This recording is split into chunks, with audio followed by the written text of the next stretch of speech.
Bismillahirrahmanirrahim.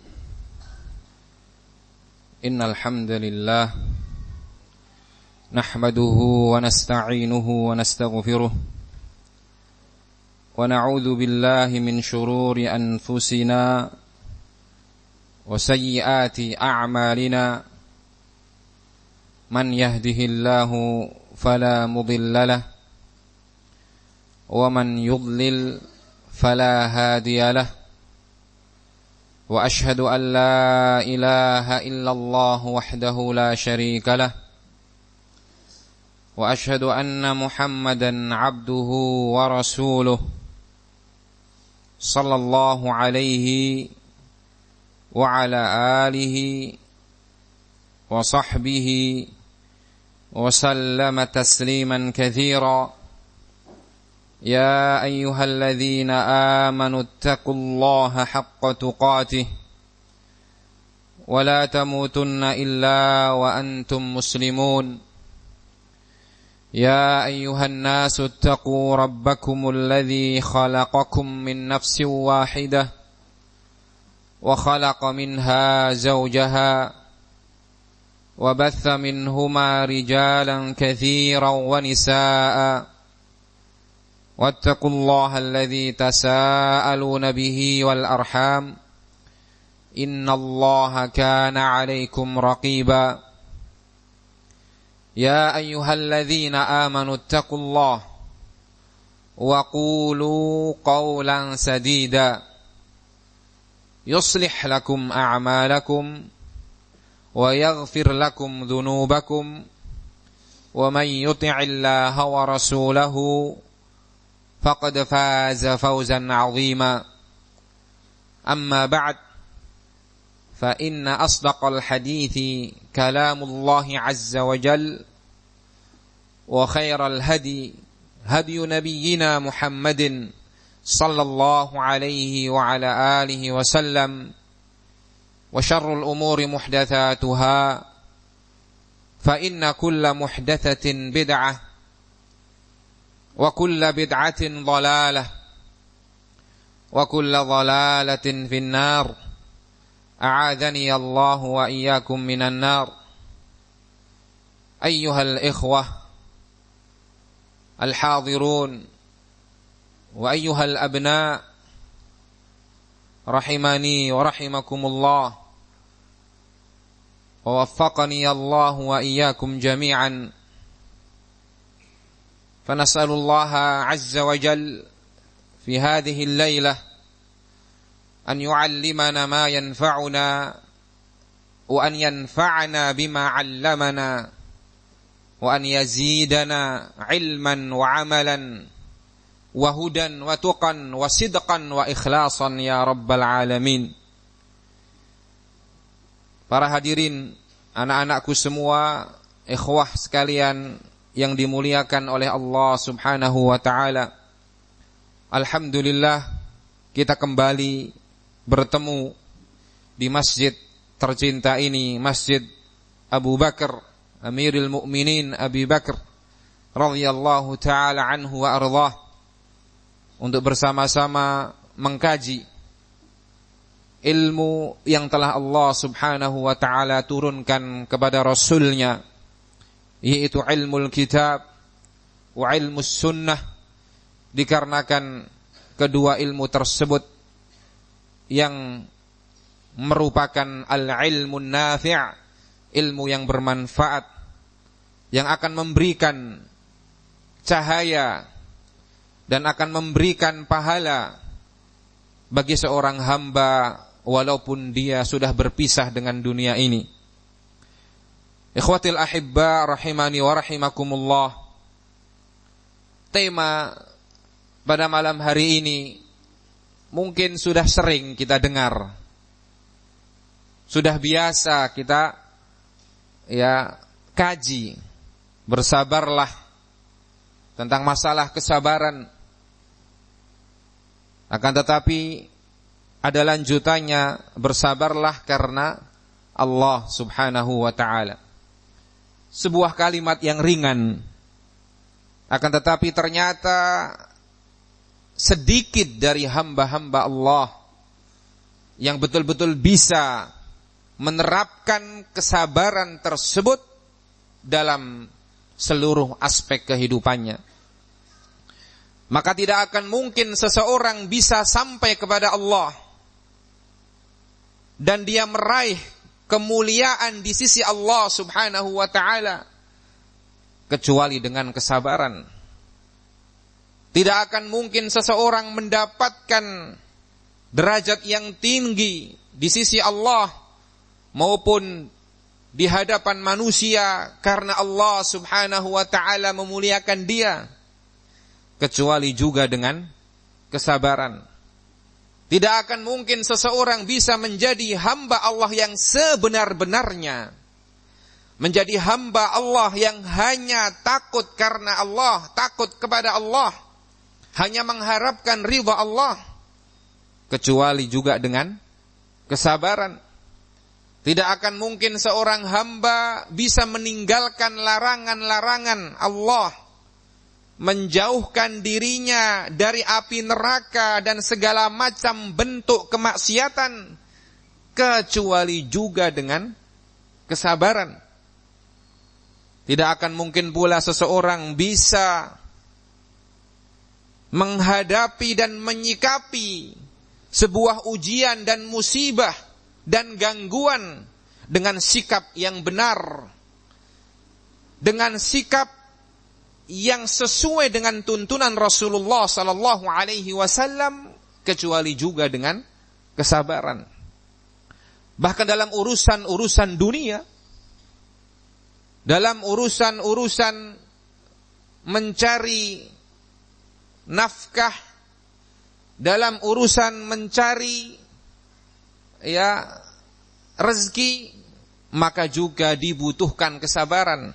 Tidak ada kisahnya orang yang bisa berhasil dan sukses dalam hal dunia, dalam bisnisnya, dalam perdagangannya, juga kecuali dengan kesabaran. Dia bisa mengelola jiwanya untuk mengatur ambisinya supaya tidak gegabah, tidak ceroboh, sehingga akan menjatuhkan dia dalam berbagai macam kerugian. Itu dalam urusan dunia, apalagi dalam urusan akhirat.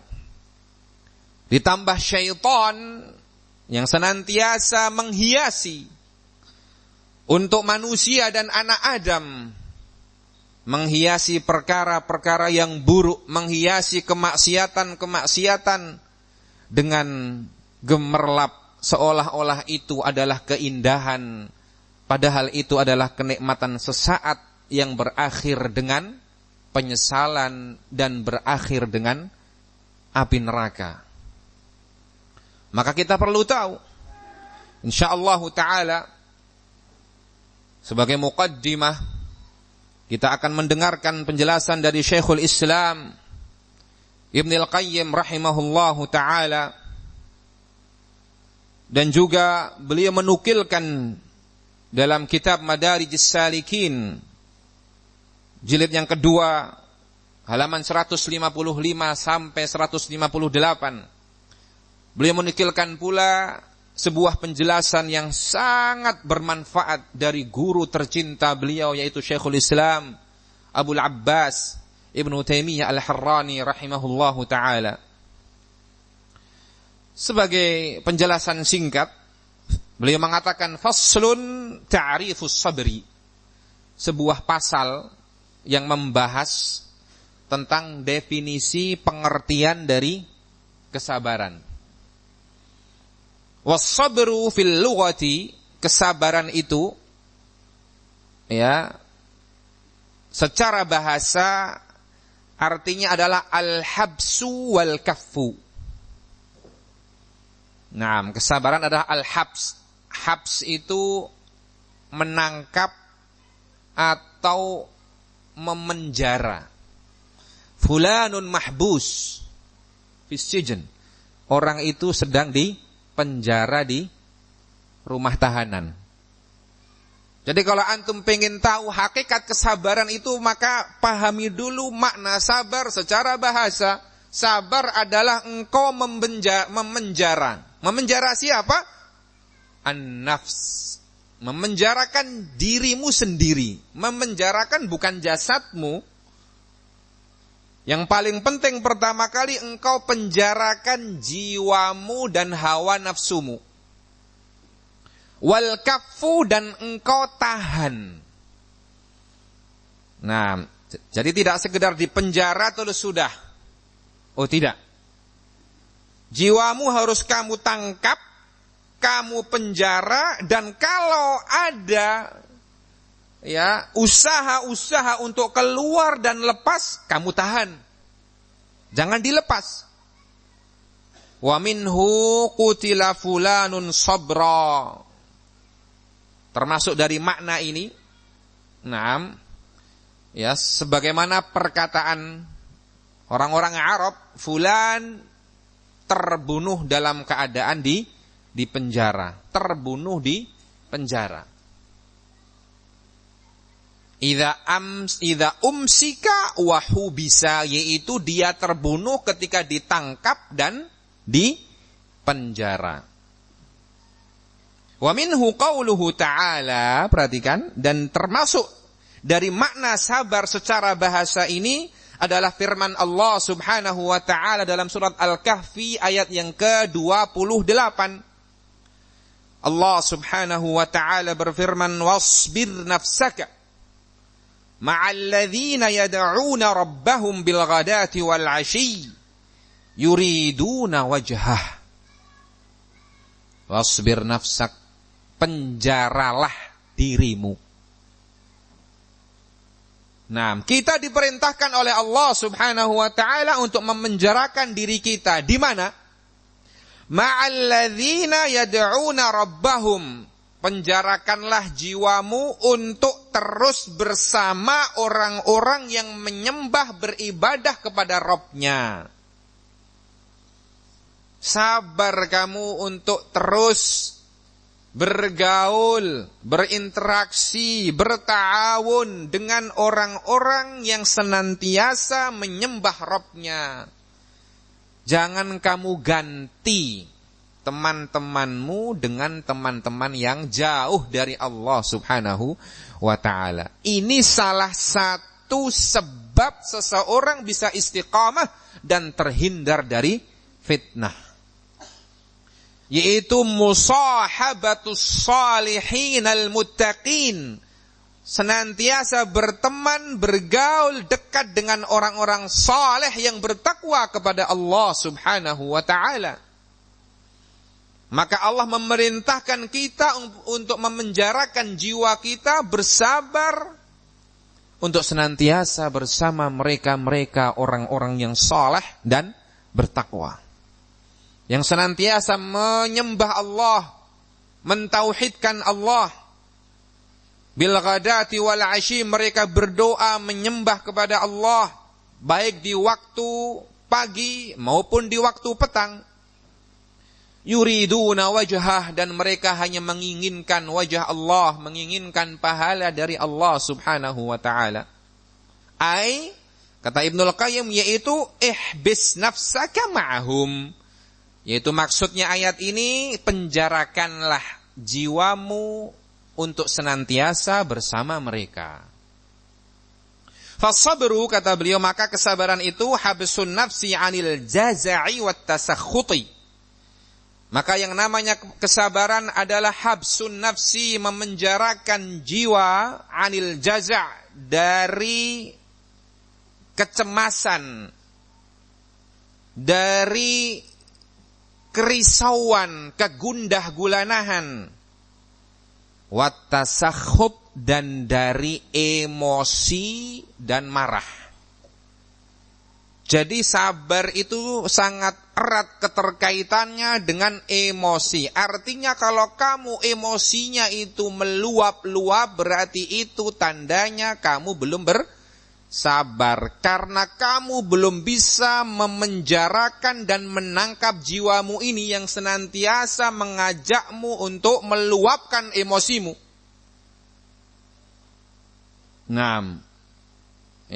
Wa habsul lisani 'anil syakwa. dan juga memenjarakan apa? Al-lisan, mulut. Lidahmu, bibirmu, mulutmu ini dipenjara untuk tidak berkeluh kesah, mengeluh kesana kemari. 6. Wa habsul jawarihi 'anit tashwish, dan memenjarakan anggota badanmu dari tashwish, dari perbuatan yang akan membuat kekacauan, yang akan membuat kegaduhan, yang akan membuat kondisi menjadi tidak kondusif dan stabil. Yang tadinya Masya Allah kondusinya bagus, kerukunannya bagus, karena perbuatan seseorang yang tidak bersabar, akhirnya kondisi tersebut berubah menjadi kondisi yang menyeramkan, yang menakutkan, yang tidak mengenakkan dan membuat nyaman. Berarti kamu telah terjatuh dalam apa? Ketidaksabaran. Ketika kamu lepas jiwamu, atau lepas lisanmu, atau lepas anggota badanmu dari perbuatan-perbuatan yang keluar dari bimbingan Allah dan Rasulnya. Wa huwa thalathatu anwa', dan sabar ini ada 3 macam. Sabrun ala ta'atillah, yang pertama adalah bersabar di dalam melaksanakan ketaatan kepada Allah, di dalam beribadah kepada Allah. Maka ini butuh kesabaran. Di dalam engkau melaksanakan salawat al-khams, salat 5 waktu, tuqamu fil masajidi fi waqtiha, didirikan di masjid-masjid Allah pada waktunya, butuh kesabaran. Engkau lawan rasa malasmu, engkau lawan rasa capekmu untuk mendatangi rumah Allah demi engkau menyembah, menghambakan dirimu kepada Allah Subhanahu wa ta'ala. Di dalam engkau taqra'u al-Qur'an, membaca Al-Qur'an, wa tahfadhuhu wa tatadabbaruhu. Di dalam engkau membaca Al-Qur'an, menghafalkan Al-Qur'an, mentadaburi Al-Qur'an, memahami maknanya, mempelajari hukum-hukumnya, butuh juga kesabaran. Engkau kedepankan hal itu daripada kepentingan-kepentingan duniamu atau kegiatan-kegiatan yang kamu sukai. Di dalam engkau berdakwah, berta'awun untuk menyebarkan ilmu kepada seluruh manusia, engkau juga butuh untuk bersabar. Engkau butuh untuk terus berada di atas jalan ini walaupun engkau akan dianggap remeh oleh manusia, atau bahkan engkau akan mendapatkan gangguan dari mereka. Baik gangguan dengan lisan, dengan ucapan, dengan komentar, dengan celaan, atau gangguan dengan ancaman, atau dengan berbagai macam tuduhan-tuduhan. Maka engkau bersabar di dalam melaksanakan ketaatan kepada Allah, karena itulah jalan para nabi dan para rasul yang menjadikan mereka orang-orang yang paling mulia di sisi Allah Subhanahu wa ta'ala. Demikian pula kata beliau berikutnya, wasabrun an ma'siyatillah. Yang kedua, bersabar untuk meninggalkan kemaksiatan kepada Allah Subhanahu wa ta'ala. Engkau betul-betul teliti dan engkau betul-betul waspada ketika ada ajakan hawa nafsu dan bisikan syaitan bergabung. Terkadang akalmu menjadi error, ngeblank kalau bahasanya.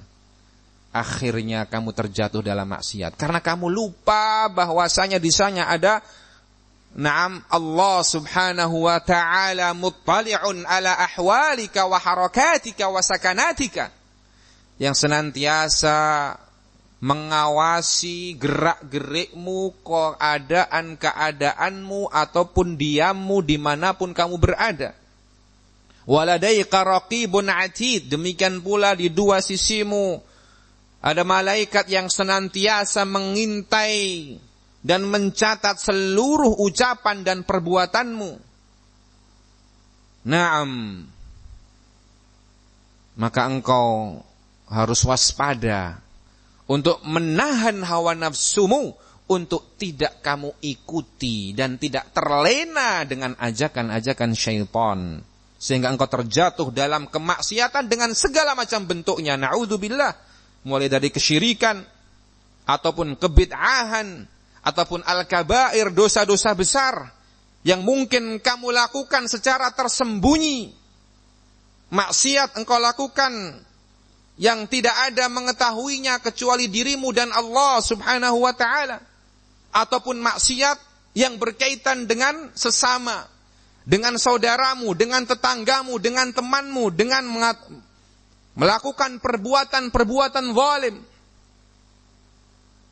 dengan mengucapkan kalimat-kalimat yang tidak baik, dengan mengghibai saudaramu. Maka engkau tahan itu.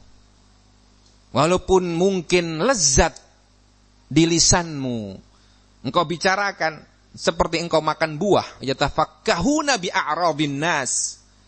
Mereka, orang-orang yang tidak takut kepada Allah, mereka bernikmat-nikmat dengan membicarakan kehormatan yang menjatuhkan kehormatan manusia.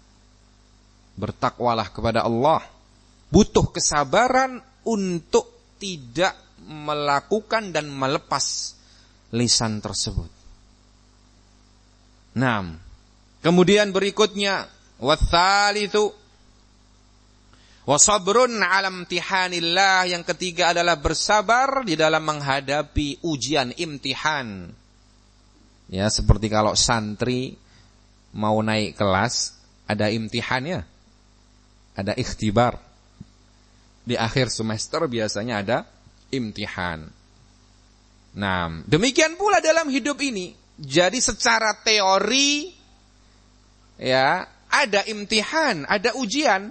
Antum kalau belajar yang di setingkat SD, madrasah ibtidaiyah ataupun yang SMP, nah, ketika mau naik kelas atau naik jenjang harus melewati ujian secara teori.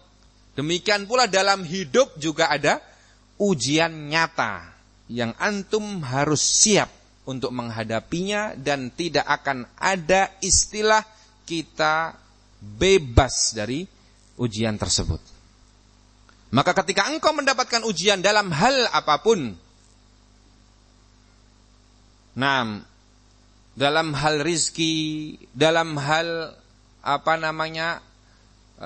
keluarga, dalam hal tempat tinggal, dalam hal pekerjaan, dalam hal orang-orang yang disayangi, orang tua dan lain sebagainya, ataupun anak-anak, ataupun saudara, ataupun istri, ataupun suami, ataupun kerabat, ketika mereka dipanggil oleh Allah, ataupun bahkan dirimu sendiri mendapatkan musibah berupa sakit, maka butuh kesabaran. Naam. Kemudian berikutnya yang lebih penting, kita perlu mendudukkan masing-masing jenis kesabaran ini. Bagaimana pandangan syariat ya di dalam 3 jenis kesabaran ini. Maka kata Ibnul Qayyim rahimahullah, fal awwalani sabrun ala ma yata'allaqu bil kasbi.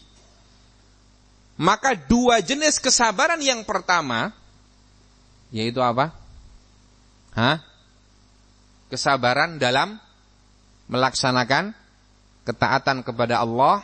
Kemudian yang kedua, kesabaran dalam meninggalkan maksiat kepada Allah. 2 jenis kesabaran ini, na'am, ala ma yata'allaqu bil kasbi, adalah jenis kesabaran yang ada kaitannya dengan usaha seseorang. Artinya dia punya pilihan dan punya apa? Kewenangan milih sabar atau milih tidak sabar. Kamu milih taat atau milih maksiat. Kamu milih terjerumus dalam larangan Allah atau kamu ingin selamat. Jadi ada kaitannya dengan apa? Al-kasb, usaha seseorang. Naam. Watsalitsu, adapun yang ketiga, sabrun ala ma la kasba lil 'abdi fi, kesabaran ya yang berkaitan dengan perkara-perkara yang tidak ada usaha seorang hamba padanya, yaitu bersabar terhadap apa? Ujian dan takdir Allah Subhanahu wa taala. Qadarallah, terjadi gempa, rumahmu roboh, kemudian anakmu kejatuhan tiang, patah kakinya. Ini kan tidak bisa dihindari, ya kan? Tidak ada kaitannya dengan usaha kita atau wewenang kita atau keinginan kita. Mau tidak mau, kamu soleh atau kamu tidak soleh, kalau Allah sudah takdirkan, pasti ujian itu akan terjadi. Jadi ini ya jenis kesabaran min haitsu ta'alluqihi bikasbil insan. Jenis kesabaran ditinjau dari keterkaitannya dengan usaha seseorang. Kalau bersabar ya, dua jenis yang pertama itu ada kaitannya. Oleh karena itu para ulama membahas mana yang lebih utama ini. Tiga jenis kesabaran ini mana yang paling utama dan mana yang utama dan mana yang paling ya di bawah. Wa sami'tu Syekhul Islam Ibnu Taimiyah qaddasallahu ruhahu yaqul, dan aku mendengar guruku Syekhul Islam rahimahullahu taala Ibnu Taimiyah, beliau mengatakan, kana sabru Yusufa an mutawa'ati imra'atil azizi ala sya'niha akmalu min sabrihi ala ilqa'i ikhwatihi lahu fil jubbi. Perhatikan bahwasanya kesabaran Nabi Yusuf alaihi salatu wassalam untuk menyambut dan memenuhi keinginan buruk dari istri raja, ya, untuk melakukan perbuatan yang diharamkan oleh Allah Subhanahu wa taala, akmalu, itu jauh lebih sempurna, lebih utama min sabrihi, daripada kesabaran Nabi Yusuf ala ilqa'i ikhwatihi, ketika dilempar oleh saudara-saudaranya fil jubbi, di dalam sumur. Nabi Yusuf dilempar oleh saudaranya ke dalam sumur. Sudah antara hidup dan mati. Bahkan berita ini ditutup-tutupi. Begitulah dunia ini. Berita ini direkayasa. Mereka sengaja merobek pakaian mereka, kemudian dilumuri dengan darah. Merobek pakaian siapa? Nabi Yusuf. Kemudian dilaporkan kepada ayah mereka bahwasanya Nabi Yusuf dimakan oleh serigala.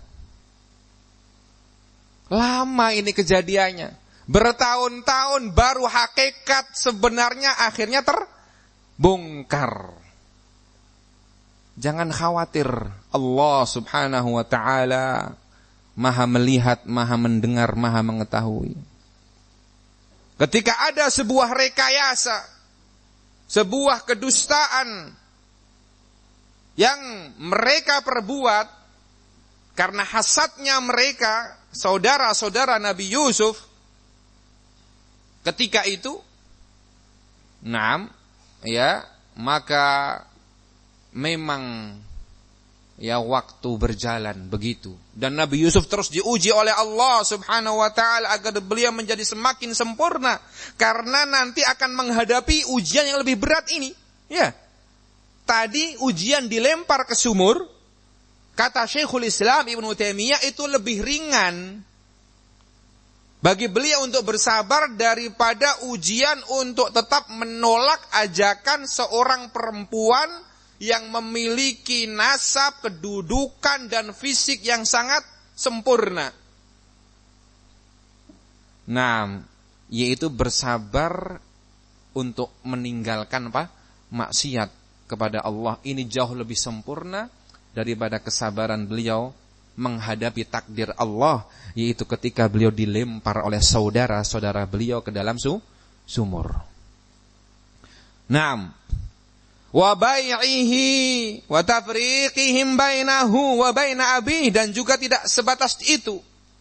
Nabi Yusuf bahkan setelah itu diperdagangkan, dijadikan seperti budak, padahal beliau seorang nabi asy-syarif, keturunan orang yang mulia. Naam, ya. Akan tetapi beliau diperlakukan seperti budak. Ditemukan oleh kafilah dagang, kemudian dijual, dan dijual dengan harga yang murah, yang sepele. Bithamanin bakhsin darahima ma'dudah, kata Allah Subhanahu wa taala. Dengan harga yang sangat sepele, hanya beberapa dirham. Enggak ada nilainya, enggak laku. Di hadapan manusia beliau rendah ketika itu. Di hadapan manusia beliau dipandang dengan sebelah mata ketika itu. Padahal beliau adalah seorang yang syarif, yang mulia.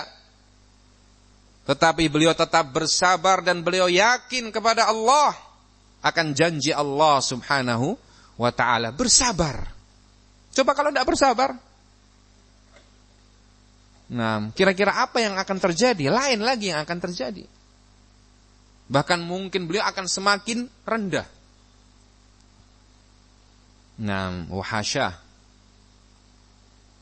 Nah, wa tafriqihim, dan bagaimana juga usaha mereka saudara-saudara Nabi Yusuf untuk memisahkan beliau dengan ayah tercinta beliau alaihimussalam.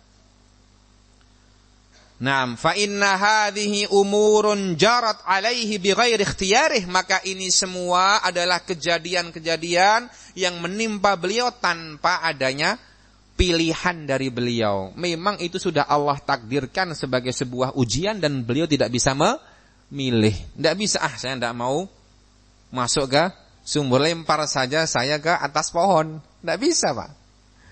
Nah, sudah ditakdirkan oleh Allah Subhanahu wa taala. La kasbalahu fiha, tidak ada usaha yang bisa beliau lakukan dalam kejadian-kejadian itu. Laisa lil 'abdi fiha hilatun ghairus sabri, maka tidak ada usaha ataupun respon dari seorang manusia ketika menghadapi perkara-perkara demikian itu, menghadapi takdir-takdir Allah, illa sabr, kecuali harus bersabar. Nah, jadi terkadang seseorang itu dalam hal musibah dan ujian, ketika ditimpa musibah, sabarnya itu karena terpaksa. Ya, bukan karena Allah Subhanahu wa taala. Makanya judulnya bersabarlah karena Allah. Jangan bersabarlah karena sudah mentok. Ya, sudah ngepol. Enggak ada lagi ke kanan, ke kiri, utang sana, utang sini, enggak dapat. Ya, jual apa ndak laku. Ya, akhirnya sudah sabar, sudah mentok. Jadi dia baru bersabar setelah apa? Sudah kepepet. Beda nilainya ketika seseorang dari awal sudah bersabar karena Allah Subhanahu wa taala. Naam. Kemudian kata beliau berikutnya, wa amma sabruhu 'anil ma'siyah. Adapun kesabaran Nabi Yusuf alaihi salatu wassalam dari perbuatan maksiat, fasabru ikhtiyarin wa ridhan wa muharabatin linnafs, maka itu adalah bentuk kesabaran yang beliau lakukan karena pilihan yang beliau pilih. Dan memang karena beliau lebih ridha lebih mengutamakan ridha Allah Subhanahu wa taala, dan beliau lebih memerangi hawa nafsunya. Bayangkan.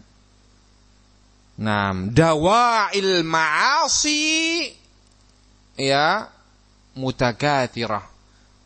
Apa namanya?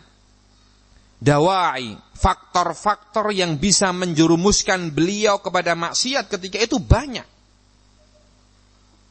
Nah, wala siyama ma'al asbabil lati taqwa ma'aha dawa'il muwafaqah. Lebih-lebih lagi kata beliau rahimahullah, adanya perkara-perkara yang sangat banyak dan kuat yang bisa menyeret beliau untuk memenuhi ajakan wanita tersebut. Fa innahu kana syaban, kita hitung. Ya. Maka Nabi Yusuf alaihi salatu wassalam dulu ketika itu beliau adalah seorang pemuda, perjaka. Wada'iyatu syababi ilaiha qawiyah, dan keinginan dan nafsu seorang pemuda kepada perbuatan yang haram tersebut sangatlah kuat. Berbeda dengan orang yang sudah tua, sudah putih semua, sudah beruban. Nah, wajar kalau dia menolak, ya. Tapi ini masih muda. Nah, ya ini yang pertama. Kemudian kata beliau berikutnya, wa azaban laisa lahu ma yu'awwiduhu wa yaruddu syahwatah, dan beliau juga masih perjaka, artinya belum menikah ketika itu. Tidak ada alokasi yang bisa beliau lakukan ya untuk mengembalikan ya syahwatnya. Jadi beliau belum punya istri. Tidak ada jalan keluar untuk memenuhi hawa nafsunya. Tetapi beliau tetap bersabar. Naam. Wa ghariban, dan juga Nabi Yusuf ketika itu adalah seorang yang asing. Tidak berada di negerinya. Beliau berada di Mesir ketika itu. Tidak ada orang yang kenal, orang asing. Namanya orang asing, biasanya dia melakukan kejahatan atau kemaksiatan lebih mudah karena tidak ada orang yang kenal sama dia. Iya kan? Nanti namanya tidak akan buruk di daerahnya. Sehingga dia sembarang melakukan apa? Pelanggaran, kemaksiatan, kejahatan. Tapi beliau tetap bersabar.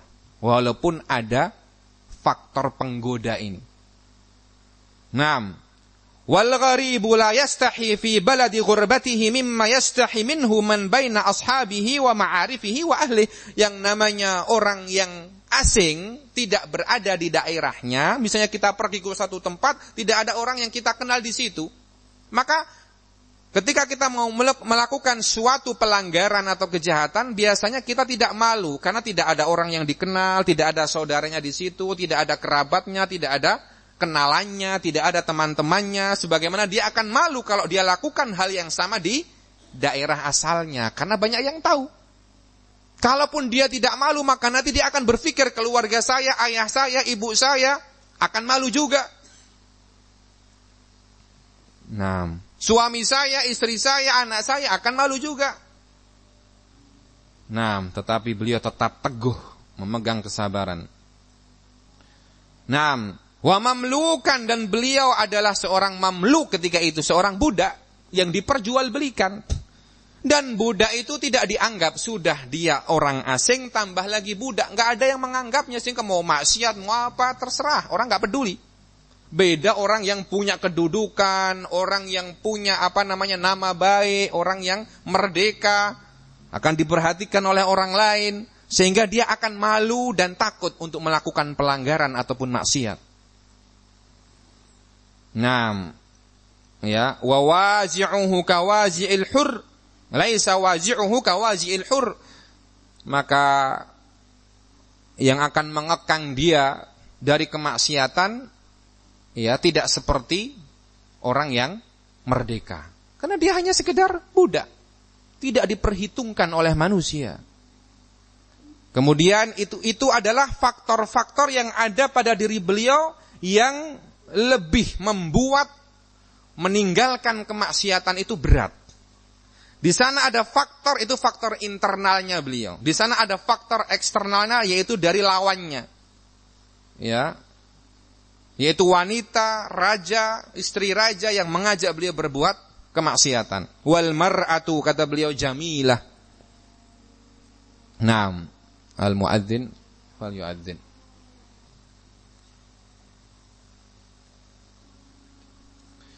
Naam.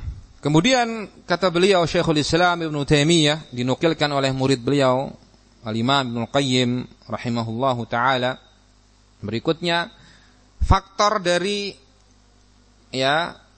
lawan beliau yang mengajak beliau bermaksiat.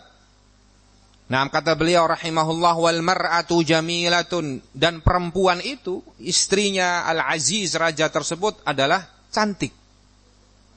Bukan orang yang biasa atau bahkan bukan orang yang jelek. Nah, tentunya godaannya lebih besar. Wa dzatu mansib, dan juga punya kedudukan. Orang yang namanya baik, yang dihormati oleh manusia.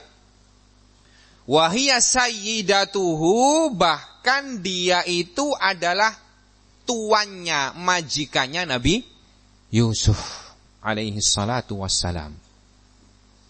Nah, sehingga tidak ada orang yang tahu kalau Nabi Yusuf mengindahkan dan beliau menerima ajakan tersebut. Wa qad ghabar raqib, dan ketika itu para pengawas sudah tidak ada. Tidak ada orang, tidak ada penjaga, tidak ada raja, tidak ada siapa-siapa. Rumah itu adalah daerah kawasan dan kekuasaan wanita tersebut. Nabi Yusuf di situ.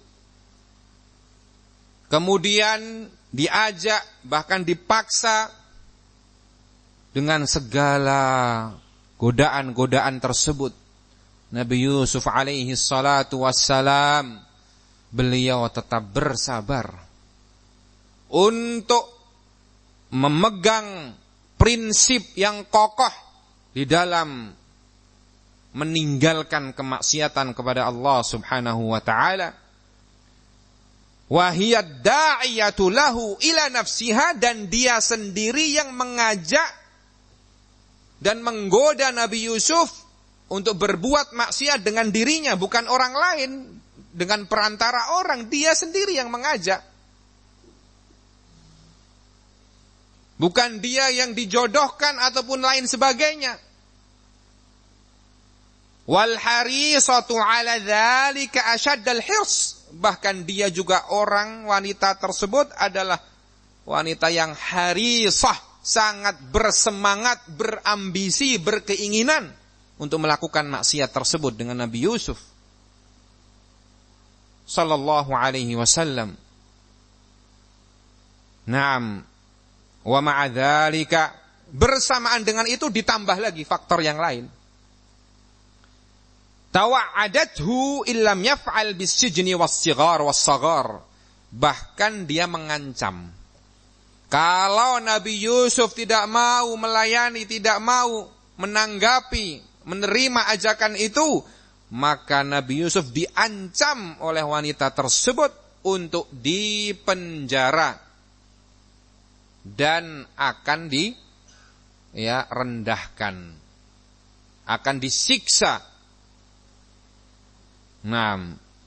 Wa ma'a hadhihi dawa'i kulliha sabar ikhtiyara.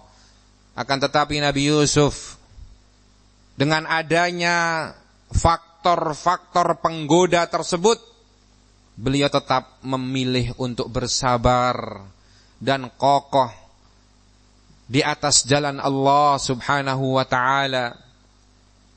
Beliau tidak tergoda, tetapi itu pun juga sebagaimana disampaikan oleh Allah Subhanahu wa ta'ala, bahwa itu adalah karena taufik dari Allah Subhanahu wa ta'ala. Laula ar-ra'a burhana rabbih kadzalika linasrifa anhu as-su'a wal fahsya. Kalau seandainya Nabi Yusuf tidak melihat, menyadari petunjuk yang diberikan oleh Allah Subhanahu wa taala, maka beliau bisa terjatuh dalam perbuatan dosa tersebut. Demikianlah kami palingkan Nabi Yusuf dari perbuatan buruk dan perbuatan keji. Sehingga ini memberikan pelajaran banyak yang nanti akan kita dengar, pelajaran-pelajaran penting ya, dari jenis-jenis kesabaran ditinjau dari segi yang lain. Naam. Ya. Kemudian kata beliau, wa aina hadza wa idharan lima indallah, beliau memilih untuk bersabar dan lebih mengedepankan sesuatu yang ada di sisi Allah Subhanahu wa taala. Dia yakin bahwasanya Allah Subhanahu wa taala akan memberikan untuk beliau yang jauh lebih baik dan berlipat baik di dunia maupun di akhirat. Itulah kondisi seseorang yang sangat yakin dengan janji Allah Subhanahu wa taala. Ketika dia bersabar untuk terus konsisten di atas ketaatan kepada Allah dan untuk meninggalkan kemaksiatan kepada Allah, maka Allah akan berikan dia yang lebih baik dari apa yang dia inginkan, dari apa yang datang kepadanya ketika itu, akan tetapi menjatuhkan dia dalam maksiat. Dan biasanya orang-orang yang tidak bersabar, tidak konsisten atau bahkan menjerumuskan dirinya ke dalam kemaksiatan, maka biasanya keinginan dia, harapan dia, ambisi dia malah akhirnya hilang, bablas, dia tidak dapat apa-apa. Karena dia tergesa-gesa, bahkan menghalalkan segala cara untuk mendapatkan keinginannya dan ambisinya. Maka justru apa yang dia inginkan malah tidak akan dia dapatkan, dan justru dia akan mendapatkan sesuatu yang haram atau bahkan dia akan terjerumus dalam maksiat dan dia dijauhkan dari kenikmatan. Naam. Wa aina hadza min sabrihi fil jubbi ala ma laysa min kasbihi, dan bagaimana ini bisa dibandingkan dengan kesabaran beliau ketika beliau dilempar ke dalam sumur, yang mana itu bukan dengan apa? Pilihan dan keinginan beliau. Kalau ini beliau bisa milih, tinggal ya terjadi. Iya kan? Tetapi beliau tetap kokoh tidak. Memilih ridha Allah. Lebih takut kepada Allah walaupun tidak ada orang yang melihatnya. Walahu rahimahullahu fi dzalika musannafun qarrarahu fihi binahwin min 20 wajha. Dan beliau rahimahullah, Syekhul Islam Ibnu Taimiyah, kata murid beliau Ibnul Qayyim, di dalam penjelasan ini memiliki karangan khusus yang beliau sebutkan secara terperinci. Di dalam karangan tersebut ada sekitar 20 wajh, 20 sisi. Nah, tentang fawaid yang bisa diambil dari kisah tersebut yang berkaitan dengan kesabaran. Dan walaisa hadza mawdhi'u dzikriha, bukan di sini tempat untuk menjelaskannya. Wal maqsudu, kata Ibnul Qayyim rahimahullah, al-kalamu 'ala as-sabri wa haqiqatihi wa darajatihi wa martabatihi. Di sini pembahasan yang akan kita bahas, kata Ibnul Qayyim, adalah pembahasan tentang kesabaran, hakikat kesabaran, tingkatan kesabaran, derajat-derajat kesabaran. Wallahul muwaffiq, dan dialah Allah Subhanahu wa taala yang memberikan taufik. Kemudian berikutnya faslun fi anwa'is sabr. Beliau membahas tentang jenis-jenis kesabaran ditinjau dari segi yang lain. Nah, insyaallah kita akan lanjutkan pada sesi berikutnya, nanti akan diumumkan insyaallah taala. Naktafi bihadzal qadr. Nah, kita cukupkan sampai di sini. Semoga apa yang kita pelajari pada sore hari ini atau malam hari ini betul-betul memberikan manfaat kepada kita semua, dan semoga Allah Subhanahu wa taala senantiasa menjadikan kita dari hamba-hambanya yang bersabar dalam segala keadaan dan segala kondisi, menghadapi segala macam ujian dengan kesabaran, dan terus menghadapi hidup ini dalam ketaatan kepada Allah, menjauhkan diri dari kemaksiatan kepada Allah dengan kesabaran. Wallahu ta'ala a'la wa a'lam. Wa sallallahu ala nabiyyina Muhammad wa ala alihi wa sahbihi wa sallam. Wa akhiru da'wana anil hamdulillahi rabbil alamin.